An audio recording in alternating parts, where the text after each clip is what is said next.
In the wake of the First Crusade's capture of Jerusalem in 1099, a mysterious organization was born. As Christian pilgrims journeyed to the Holy Land, their passage was fraught with peril. Despite the Crusaders' control over Jerusalem, the occupied territories and beyond were in a state of turmoil. Pilgrims were often attacked by bandits as they traversed the coast via the city of Jaffa on their way to the Holy Land.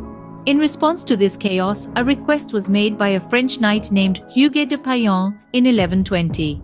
King Baldwin II of Jerusalem and Warmond, the patriarch of the city's Latin Church, agreed to establish a monastic order dedicated to the protection of these Christian pilgrims. This order was named the Poor Fellow Soldiers of Christ and of the Temple of Solomon, more commonly known as the Knights Templar, and their headquarters were established on the sacred grounds of the Temple Mount. The Temple Mount, resting on the ruins of Solomon's Temple, was considered a hallowed site. The Crusaders referred to the Al-Aqsa Mosque located on this site as Solomon's Temple. The Templars quickly gained a reputation for their charitable deeds and relied heavily on donations for their survival. With strong support from Saint Bernard of Clairvaux and the Church, the Templars were officially endorsed in 1129. They became a major offensive force in the Grand Crusades and played a significant role in the Battle of Ramla. The Templars were granted the privilege of perfection by Pope Innocent II in 1139, giving them the freedom to move across countries, exemption from laws and taxes, but with the conditions of not marrying, fighting only Muslims, and pledging full allegiance to the Pope of Rome. Through donations and financial transactions, the Templars established a powerful economic network throughout the Christian world. They possessed immense wealth, extensive properties, and managed businesses, farms, churches, and castles. They issued monetary notes to pilgrims traveling to the Holy Land, marking one of the earliest forms of banking in the world. Thus, the Knights Templar was established, their headquarters atop the sacred Temple Mount. The Knights Templar, once a humble group of protectors, began to rise in power and influence. This rise was fueled by their unwavering dedication to their mission and a series of fortunate events that propelled them to the forefront of the Christian world. Their journey to prominence began when Saint Bernard of Clairvaux, a highly influential figure in the Church, threw his weight behind the Templars. His endorsement was a turning point, lending the order credibility and attracting the attention of the Church and nobility. This led to the official endorsement of the order at the Council of Troyes in 1129. From this point on, the Knights Templar played a significant role in the Crusades. They were often at the forefront of major battles, their red crosses standing out on the battlefield. Their military might was a crucial factor in the Christian victories during these wars, and their reputation as fierce, dedicated warriors spread far and wide. But the Knights Templar were not just warriors, they were also pioneers in the world of finance.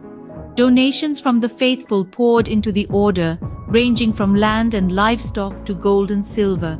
The Templars used these resources wisely, building a vast economic network that stretched across the Christian world. They introduced innovative financial practices, such as issuing letters of credit to pilgrims traveling to the Holy Land. This system, essentially an early form of banking, allowed pilgrims to travel without carrying large amounts of gold and silver, reducing the risk of theft. It was a groundbreaking move that further increased the Templars' wealth and influence. The combination of military might and economic power made the Knights Templar much more than a religious order. They were a force to be reckoned with, wielding influence in both the secular and religious worlds. Their rise was rapid and remarkable, transforming them from humble protectors of pilgrims into one of the most powerful organizations of the Middle Ages. With their increasing wealth and power, the Knights Templar were becoming a formidable force. However, the power of the Knights Templar did not last forever. The tide started to turn against them. The mid-12th century marked the beginning of their decline. The Islamic world, led by the formidable Saladin, started to unify, just as discord began to sow its seeds among the Christian factions over the Holy Land. The Knights Templar suffered numerous defeats in their battles against Saladin's army, culminating in the loss of Jerusalem in 1187. This marked a significant blow to their prestige and influence.